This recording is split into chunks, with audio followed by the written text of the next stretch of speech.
Hi guys! Ate Rupa, anong breakfast natin ngayon? Sopas. Sopas. Lay, anong rating mo? Sopas. Naglamay na. Ay wow! 15 out of 10. grabe.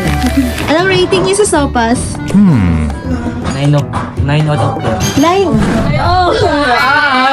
Ate Rupa! 10 out of 10 kapag libre na.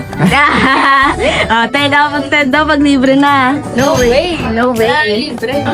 Sobrang sarap. Sobrang sarap. Ito na ako mag-aaral. Uy, camera shy ako. Right. Kumusta? Anong rating mo sa sopas ni Ate Rupa? 100 out of 10. Grabe, ang sarap naman nun. Ano sabi mo? Ganun dapat reaction sa mga video. Sige, i-dub mo yung i-dub mo to.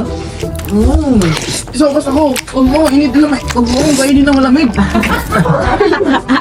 Masakit na naman tiyan yan. Sasakit ang tiyan mo. Huwag mo, kainin ng malamig. Sasakit na tiyan mo. Guys, anong rate nyo, sopas? 10 million. Para binobola mo si Ate Rupa. Libre na daw sa next. Next time daw, libre daw. Sarap ba, sir? Anong rating? Sarap, nakalimutan ko na yung pangalan ko. Sino nga ba ako? Yun yung rating mo sa sopas, sir? Oo. Wow.